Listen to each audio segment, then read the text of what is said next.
Good evening and welcome everyone to our March program, The History and Promise of the Non-Game Wildlife Program. Our league is pleased to welcome a couple special guests. I will start with introducing Jean Merriam, who served in the Minnesota State Senate and served as Commissioner of the Minnesota Department of Natural Resources. And I will turn it over to you, Jean, to introduce our other guest today. We're grateful you both could be here. Please go ahead, Jean. Thank you, Leslie. And perhaps just a little bit of a backstory. Leslie contacted me about doing a presentation on the non-game fund this evening. And she contacted me by email, and I replied pretty quickly that I would commit to doing that. But at the same time that I did that, the thought occurred to me, I think I could do a reasonably adequate job of explaining a good deal of the history and accomplishments of the Non-Game Wildlife Fund. But as I recognized that, gosh, we've got right here in our community, living in Blaine, the man himself, Carrol Henderson, who started the program in 1977 and continued on as supervisor. He was actually the supervisor from the very beginning, but he only had one person to supervise himself. But he continued on until his retirement in that capacity until 2018. So I asked Leslie to contact me by phone because I didn't have a phone number for her, just the email, and let's talk about it. And she agreed that it would make sense to ask Carrol to do that. And so I went ahead and reached out to Carrol and was able to track him down by his email. And he graciously accepted, and as a result is going to make the presentation this evening. I got a little bit of a preview because he spoke to a national group that had a webinar or Zoom meeting last week that I got a bit of a preview from this, and I think you're going to like I know you're going to like the program. I was there when Carrol started in that position. I'm not sure how long it was, but it couldn't have been too long before we hooked up, because I know we've known each other for close to a half century. And I was, the 22 years I was in the Senate, I was on the Natural Resources Committee the whole time, including in 1980, when my friend and colleague, Colin Peterson, got the idea to start the non-game income tax checkoff. And that's been a tremendous success, and as Carrol will mention to you. If that name sounds familiar, as I expect it would to many of you, Colin, after he left the Minnesota Senate in '86, ran for the U.S. House of Representatives actually a few times, but finally was successful in 1990 and served there for 30 years. But he was the one that had the idea of what became known as the chickadee checkoff. A bit about Carrol. He is a legend, to be sure, in the Department of Natural Resources and elsewhere. In addition to being wildlife manager, he's an accomplished birder, an accomplished taxidermist, the publisher, a published book author several times over.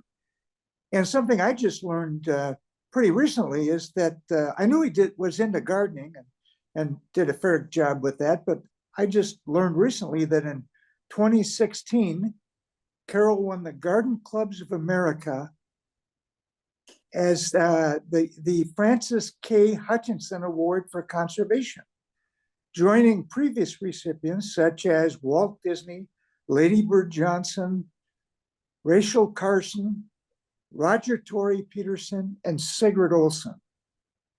All luminaries, as is Carrol. So most importantly, in his work with non-game wildlife, Carrol has become a legacy for all of us in Minnesota. So thank you and welcome, Carrol. Thank you so much, Gene. I really, really appreciate it. And I appreciate the opportunity to share my message with everyone this evening about the history of our non-game wildlife program. Whoops, let me go back here a bit. There we go. Now we're on screen. Well, for the last 3 years in my retirement, I have been busy writing a book about the 50 years of experience I've had working with wildlife conservation in Minnesota, dating back to 1974. And then even my activities for conservation after I retired in 2018. I'm working with Afton Press in Edina for this book, which will be coming out in October. So you're getting a sneak preview tonight of some of the highlights that are going to be in this book. And these are going to be highlights that have marked Minnesota as I think, a national leader in the conservation of non-game wildlife. And this is a story of not just state accomplishments, but the national evolution of what we previously called game management, to include creation and implementation of non-game wildlife conservation programs, not just in Minnesota, but in beyond in other states as well. Giving you just a little bit of background here, I grew up on a small farm in central Iowa, near just northeast of Ames. And I'm kind of dating myself. I'm something of a dinosaur here because this is 1951. I went out to bring lunch to my grandpa while he was planting corn with our team of 2 horses, Dick and Queen. So my history in farming goes all the way back to the horse farming era. And it was, we also had open range chickens, free range. Here I am looking over the chicken flock. Again, would have been about 1951, 52. So I had an early interest in animals, livestock, and also an early interest in birding. Here are some of my earlier efforts at wildlife art. As you can see, it's not a profession I went into, but it was one that got my interest very, very early, partly because of a poster I found from Iowa that was a songbird poster by wildlife artist Maynard Reese. And my interest in creatures continued to expand as I grew older. Here I am with my 4-H insect collection that went to the state fair back in 1963. And my education was quite diversified. I went to Iowa State, studied zoology, minors in botany and physics, from 1965 to 68. University of Georgia, I studied ecology with coursework in wildlife management and also journalism. And then I took additional studies for 2 semesters with the Organization for Tropical Studies at the University of Costa Rica, studying tropical ecology and agriculture in 1969. Well, as I have realized when I look back over my career, I wanted to share the lessons that I had learned in how to get things done within the DNR and other organizations. For somebody who cares about conservation, these are things that worked well for me. And so I started putting together what you might call my conservation playbook. And these are my 20 life lessons that I put together, which had education strategies for high school and university students on what kind of coursework would be most useful for them, and also on-the-job strategies for innovative project development and personnel management, because these are skills that people usually didn't study necessarily at the university. You have to learn it by trial and error. Hopefully this little book cost all of about $17. It was published this past November, also by Calumet Editions in Edina, affiliated with Afton Press. And so this one's already available on Amazon.com. And it's kind of a head start in terms of the dealing with the conservation field and what are the kind of skills you need to succeed. Now, I was very fortunate in graduate school because I had a strategy there. If you want to be the best, you need to learn from the best. Learn from the ones who wrote the book. This is Dr. Dan Jansen on the left and Dr. Eugene P. Odom on the right. And after I had them as my professors, both at the University of Georgia and also when I was with the Organization for Tropical Studies in Costa Rica, they both won the equivalent of the Nobel Prize called the Crawford Prize for biology. And so those two people were really important in inspiring me to do the best I can in terms of applying ecology as a science for conservation management. Now here are some of these life lessons. I'll throw these in along with my pictures here. Life lesson number 6, in picking your job, don't follow the dollars, follow your heart. In 1974, I left an environmental consultant job paying $15,000 a year for a DNR assistant game manager job paying $10,000 per year. That was the right choice. And then life lesson number 1, follow your passion. Study what you love and love what you do. That's where you will find success.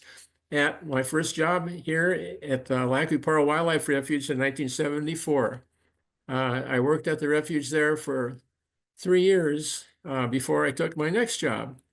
That was in March of 1977 when Roger Holmes created this new position for the DNR, Non-Game Wildlife Program. First time it had ever been offered. And I applied for it.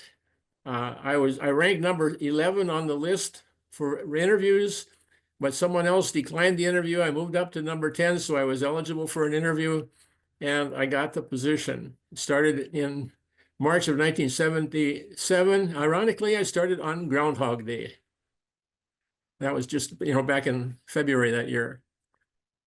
So that represented my transition from game management to non-game wildlife management and conservation. Now, Roger didn't put a big budget into my program. The whole amount set aside was somewhere between $25,000 and $30,000, but half of that was my salary. The rest of it was my operational budget. And I had no staff, but I could do anything I wanted to. Basically, Roger said, okay, I manage by exception. You do what you think needs to be done. You pick your projects, your priorities. And if you have questions or problems, just come to me. We'll figure it out.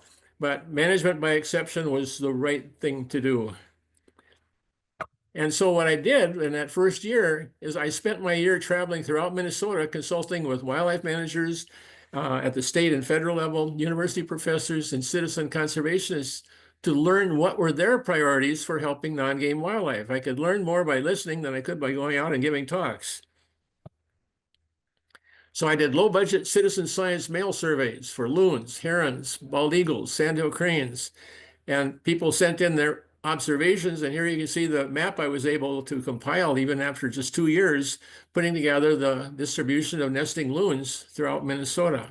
So it was a nice low-budget strategy for putting together information on some of these little understood species that had never been a priority for the DNR before.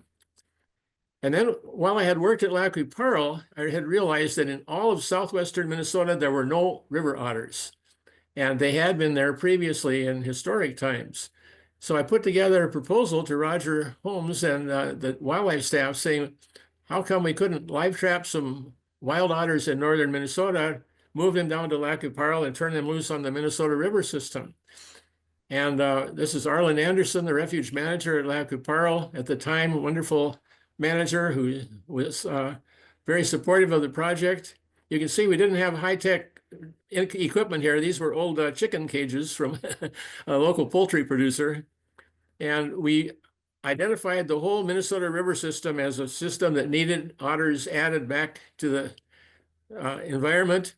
And we had a partner in terms of the Fish and Wildlife Service for releasing otters at the Big Stone National Wildlife Refuge and also Lac qui Parle. And over 2 years, we were able to capture 22 otters by having volunteer otter trappers catch the otters, and then conservation officers flew them down to Lac qui Parle, and we immediately released them the next day. And I fundraised for paying this $150 per otter, and we were able to eventually move 22 otters. And over 40 years later, they are totally reintroduced along the entire Minnesota River system from Ortonville all the way down to Mankato now. So that was a pretty good low budget project. And then, like that legislation that Gene just told about, the non-game wildlife checkoff law passed in 1980 thanks to the determined efforts of State Senator Colin Peterson. And I literally woke up in the morning and found out that in the middle of the night, after introducing this amendment numerous times during that last committee meeting of the whole legislative session, he finally wore everybody down to the point that they said, okay, we'll let you pass it. It passed. I woke up in the morning and we had a checkout. And in the next 2 years after that got implemented, my budget went from $30,000 per year to over $500,000 per year. So I was like the proverbial kid in the candy store who just got opportunities to make some good things happen. Now, here's something that I think you will appreciate and enjoy. This is me after I hired our first 5 regional non-game specialists to work throughout Minnesota for the benefit of non-game conservation. 1982. These are the very first 3 women ever hired by the DNR section of wildlife or section of game ever. The first women employees as wildlife biologists. And we brought these people in. They were the best ones I could find from throughout the United States. Joan Galley on the left from New Jersey. Katie Hawes had worked in Alaska and Washington State. Pam Perry grew up here, but had worked with non-game wildlife in Florida. Now, here's my non-game staff. In 2015, we had a staff of 20 and 14 were women. So I think this was a very important step forward in terms of opportunities for careers for both men and women who cared about the environment. It seems like in the past, a lot of women were not necessarily interested in producing more game, deer, rabbits, ducks, pheasants, whatever. But when it gets into something like butterflies and eagles and peregrine falcons and all these other species, trumpeter swans, everybody was just super enthusiastic to become part of that program. And those 3 women who worked for me at the very first, they stayed on with me through an average of about 30 years. So they have a cumulative contribution of 90 years of wildlife conservation. Here they are when both Katie and Pam got their 30-year awards for their work in the non-game wildlife program. And then the other thing that happened is that we were one of the very first 3 non-game wildlife programs with a checkoff in the United States. And with the fact that we got over $500,000 in our first year, that information spread like wildfire across the other states. And so I was being asked to give a keynote presentation for conferences to start non-game wildlife programs in all of the states that are shown here: North Dakota, Kansas, Oklahoma, Iowa, Illinois, Michigan, and Virginia, Florida, Alaska. And so I was traveling around for several years, giving them the information not only about the priorities of how to build the program, but also these are people who didn't necessarily have any experience in promoting their state checkoff. They needed to know how to raise the money and how to make people want to give money to help wildlife. And these are some of the highlights from chapters in my new book. I've been working on this book now for about 3 years. And as I mentioned, it's scheduled to come out in October. And each chapter highlights some of the major accomplishments and activities that have been funded through the program. One of my first lessons that I've learned is read voraciously, my life lesson 18. I read about this eagle that had died out in Maryland at a wildlife refuge where it had been feeding on dead and dying Canada geese that had lead shot in their bodies. It had died from lead poisoning. But when I worked at Lac Parle, I had seen where the eagles were feeding on dead and dying Canada geese as well. And this is an eagle, an immature eagle that I picked up as it was dying in mid-November of 1974. And its wings were extended out. It was hunkered down on the ground on a trail. And I just reached down and picked it up and carried it back to the pickup and sat it down on the pickup seat right beside me. And we went back to the refuge. I called the Wildlife Rehab Center in the Twin Cities, St. Paul, and it was dead by the next morning. We didn't have a chance to get it treated, and it was so far along it probably would not have survived. So this was, as far as I know, this is the first bald eagle I'm aware of that ever died from lead poisoning in Minnesota. Lead shotgun pellets or bullets of any form are what you might call forever toxins that do not degrade after they're shot. We had a grad student who came out from the University of Minnesota, Steve Hennis, and I had called the Fish and Wildlife Service in Laurel, Maryland, and I said, we don't have any money to study this, but I think it's a big problem because bald eagles are a threatened species, and if they're being poisoned by eating lead-poisoned Canada geese, this could shut down waterfowl and goose season throughout the state, and not just Lac qui Parle. And so Joe Alexander and Roger Holmes immediately put us on a fast track for limiting any use of lead shot out at Lac qui Parle. And Minnesota was one of the first states in the United States that banned lead shot for waterfowl hunting as of 1987. And another thing is the importance of finding mentors around you who can help you grow your career. Here you can see both Dr. Pat Reddig and Dr. Gary Duke. They were mentors and people who I consulted with for developing this whole project about the bald eagle research. And find the people who can share their vision, their perspective, and their lifelong passion for nature. It's infectious, and it means a lot in terms of developing your own career. And the answer to a lot of this is non-toxic ammunition. In the case of waterfowl, seal shot, and other also tungsten, bismuth are other types of ammunition that can be used for birds and waterfowl. And so it was required since 1987 in Minnesota, and then became mandatory nationwide by 1991. Also, almost all of those eastern states I showed you where I was giving my presentations had bald eagle populations that had just dropped to nothing. Most of those states only had 1 or 2 bald eagle nesting pairs left in the state. And we had about 100 chicks being produced per year in Minnesota. And I said, okay, how about if we develop a program for relocating eagle chicks that are just almost ready to leave the nest, and we can provide 5 eagle chicks per year to these other states to help them restart their eagle populations. So anyway, and then here's my life lesson number 9, keep a healthy balance between your professional and personal life. On my first trips out to get bald eagles, that would have been 1988, I took my son Craig along with me so he could see what Dad did. This was one of the eagle chicks that we ended up shipping out to New York State. And we ended up, over 11 years, we sent 8 eagles to New York, 15 to Missouri, 3 to Arkansas, 14 to Tennessee, and another 15 to Georgia. So those were very critical times where it helped jumpstart eagles that were fed at hacking sites and then released into the adjacent area.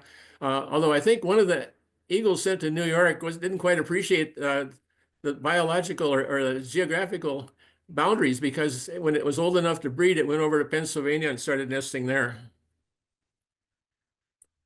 Now, one of the problems that we had after we got rid of lead ammo for waterfowl is we thought that the mortality from eagles would go down, but it did not. The eagles kept dying every year, and it was because they were eating deer gut piles that had lead. And it came from rifle bullets and shotgun shell ammunition that was all comprised of lead. We worked with the Wildlife Society and the non-game program staff to have shooting clinics at shooting ranges where hunters could compare the performance of lead and copper non-toxic ammunition in their own guns. Here you can see a fragmented lead bullet on the left, which has a copper jacket, but when the bullet hits a deer, it shatters into hundreds of pieces. If you have a copper bullet, it's non-toxic. When it hits the deer, it mushrooms. It may go all the way through the deer, but it kills the deer. And it does not create a poison in the deer's venison. This is the remains of a copper jacketed lead bullet after being shot into a water-filled milk jug. And you can see all the pieces that would have been passing into the venison. This is how tiny they are. You can't even taste them or feel the crunch when you're eating them when they're embedded. And these are pieces that may go as far as 12 or 14 inches from the bullet wound. So eagles are poisoned by lead ammo when they feed on deer gut piles, and you would think that, well, we should just tell hunters that you should not use lead because you're poisoning eagles. But apparently that wasn't enough of a motive, and we still have a lot of eagles that are being poisoned every year. And even the most tragic thing is that the lead is being consumed by the families of the deer hunters and their spouses and children. Here's a package of venison that was x-rayed, and each of those little circles is a piece of lead in the venison. If a deer is shot with a lead bullet, about 30% of all the venison packages will have lead inside, and you're not going to be able to tell it's there. Lead can cause a lower IQ in children. It causes developmental issues in unborn children and cognitive issues in older adults. So what should you do with your lead-laced venison? Well, the first thing that happens is that if you have a spouse or family members who are deer hunters, if they bring home venison to share with the family, you need to ask them one very important question. What kind of bullet did you kill that deer with? Now, if you use bow and arrow or crossbow or a copper bullet, no problem. Or tungsten bullet, something like that. But if it was a copper jacketed lead bullet, you need to throw it away, and I wouldn't even give it to the dog. And that might sound drastic, but the hunt, I started promoting this in 2011, and there's still probably over 75 or 80% of all the deer hunters in Minnesota who are still using lead because they don't worry about it. They said that's somebody else's problem. Well, it's everybody's problem. This is a non-toxic copper bullet. There's no fragmentation, there's no lead poisoning, and the prices have gone down to the point that they're virtually equal, or in some cases cheaper than the old-fashioned lead bullets.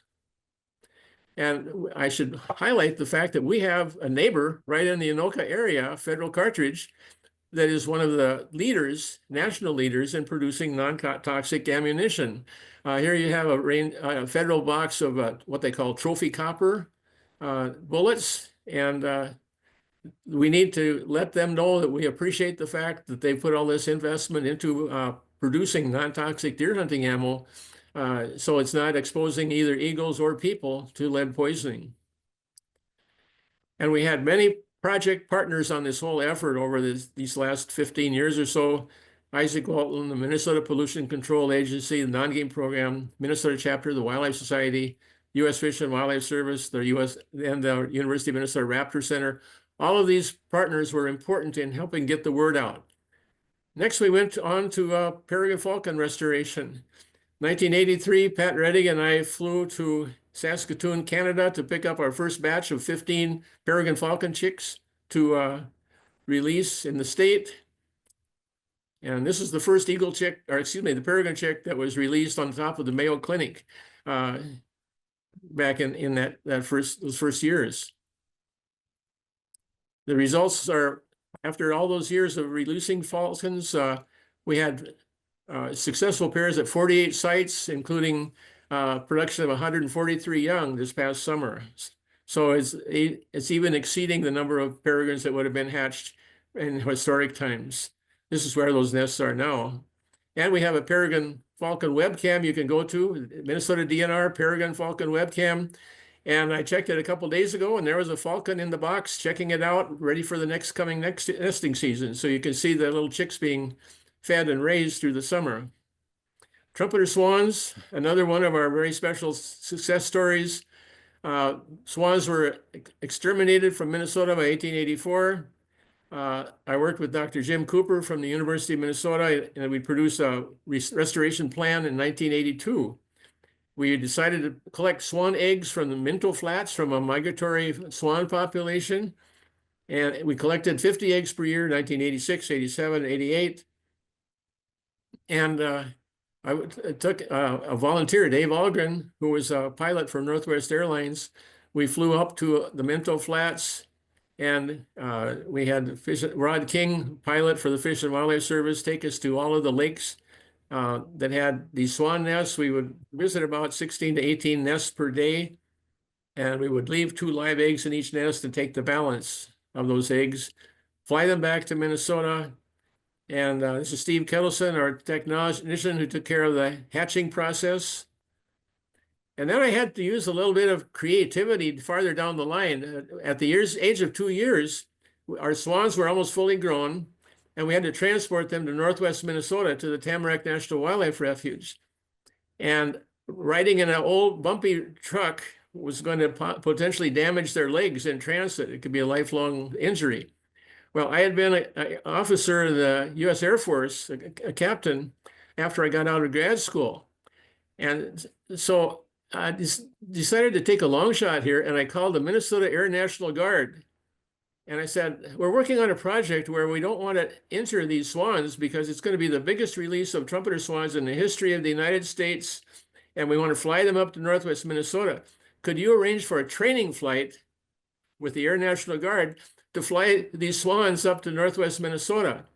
And the guy was kind of flabbergasted, but he said, okay, well, let me check and see what he says.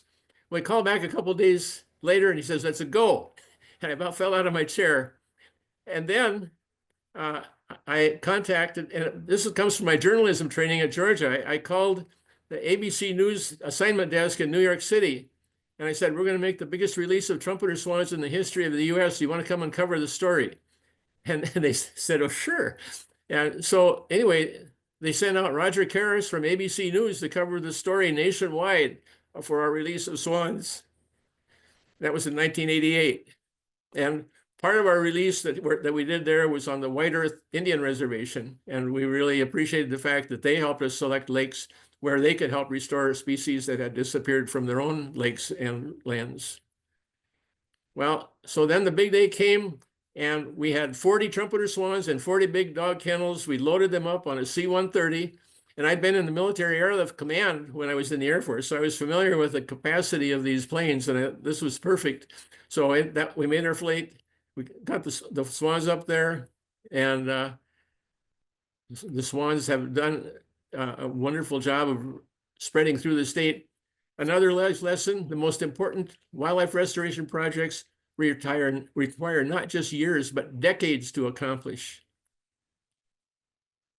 Total cost for our project, about $514,000 over 20 years.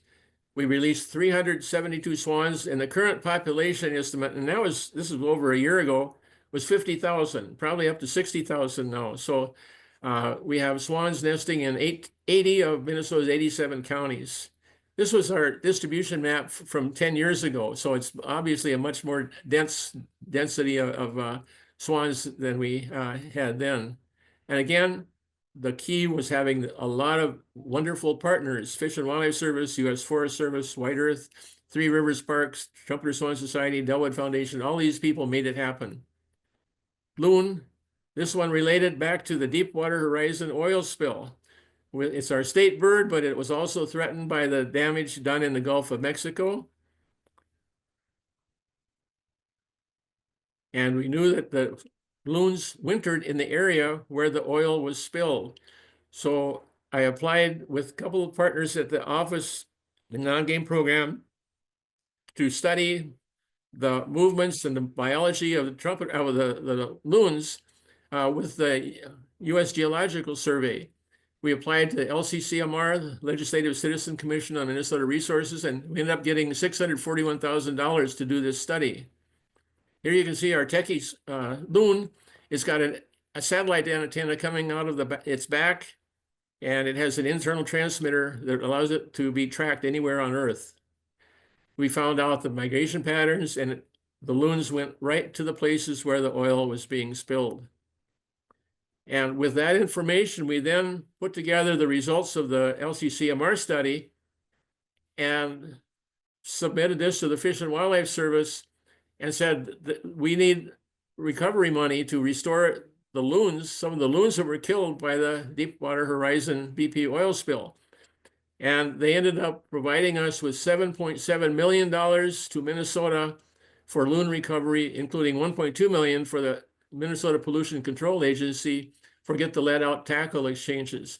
Much of this work is being done now to help preserve land on deep water lakes in northern Minnesota where the loons have very important habitat. Lead poisoning, another important feature here that features the loons. Lead sinkers, a single lead sinker can kill a loon. These are the pebbles that were from a loon's gizzard where it died from lead poisoning just because of that one sinker.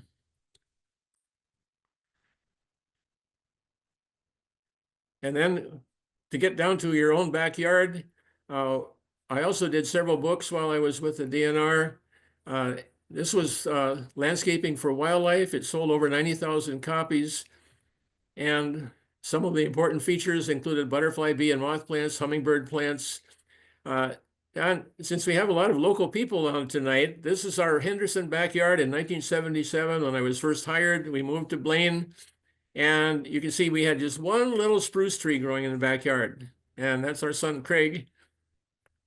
And this is the same view in 1977, after working on different parts of our yard every year to attract pollinators and butterflies, all the different creatures that we enjoyed with plantings. This is my wife, Ethel, and the deck that we built on the back of our house with more gardening features.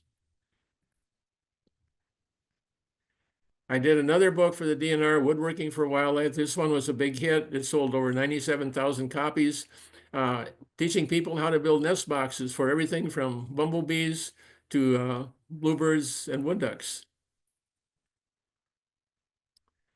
And then I did one more project that I knew was going to be important for children, nature photography. And this one was funded, again, by the LCCMR, $160,000. I call it the Digital Photography Bridge to Nature, using the appeal of digital cameras to teach children to learn to study nature.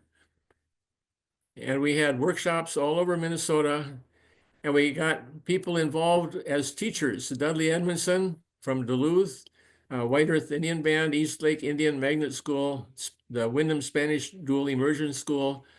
And to kick off the whole effort, I invited Jim Brandenburg to lead the keynote workshop at his hometown in Laverne, Minnesota, at the theater where he grew up. He took us out, about 65 teachers from throughout Minnesota. And in 2010, he gave a talk about how he developed his lifetime interest in photography. And then he took all those teachers out on the prairie that he helped buy for the U.S. Fish and Wildlife Service. And everybody got to enjoy the flowers, the butterflies, and the orchids. And after 3 years, we had 76 teacher workshops with almost 1,100 teacher participants, and they reached 66,000 students in 3 years. And so this brings us right back home now to finish things up with that checkoff line on the state tax form. The non-game wildlife checkoff has raised over $50 million for Minnesota wildlife since 1982. And of course, I should mention that we're right in the middle of the tax season. Please remember the line with the loon. And also, for every dollar donated to the non-game wildlife fund, funding raised by the sale of conservation license plates like these contributes a $2 match for each dollar that you donate on the tax form. So each dollar becomes $3. And so this is another major opportunity to make a difference for wildlife where you can do it right in your own home and make that contribution every year. As I mentioned, this little workbook that I produced last year, it has the 20 life lessons. This is the new book coming out this October, A National Legacy, 50 years of non-game wildlife conservation, 1974 to 2024. It's going to be out in October. It'll be available through Amazon.com, Barnes & Noble, and other booksellers. And I'm hoping that this is not just a history book, but this is a book about a transition in our values and our conservation ethic in terms of how we can make Minnesota a better place and add that extra dimension of management and conservation for non-game wildlife to all of the other conservation efforts that are underway with other conservation organizations as well. And Afton Press has been wonderful to work with in terms of putting out these two publications. And it's kept me out of mischief for the last 3 years working on my book. And, and I think it's been an important opportunity for me to simply share what I've learned over these past 50 years and help other people who are maybe beginning their careers to learn how they can use some of these techniques in their own lives. Thank you. Thank you, Carol, for your presentation. What a great history and such an interesting career to be a part of so many programs and efforts. It is really incredible to hear what an impact that this work and the Non-Game Wildlife Fund has had on wildlife in Minnesota. And I was thinking as you were talking too, I remember back when I was younger, I rarely saw eagles or swans, and thanks to the efforts of the DNR and other organizations, that recovery has really been remarkable. They with eagles being no longer on the endangered list, and it's just such an incredible success story that shows the impact we can have when we support wildlife conservation. So thank you, both Jean, Merriam, and Carrol Henderson for joining us this evening, and Carol for your presentation. And thank you, viewers, for your interest in learning about Minnesota's non-game wildlife program.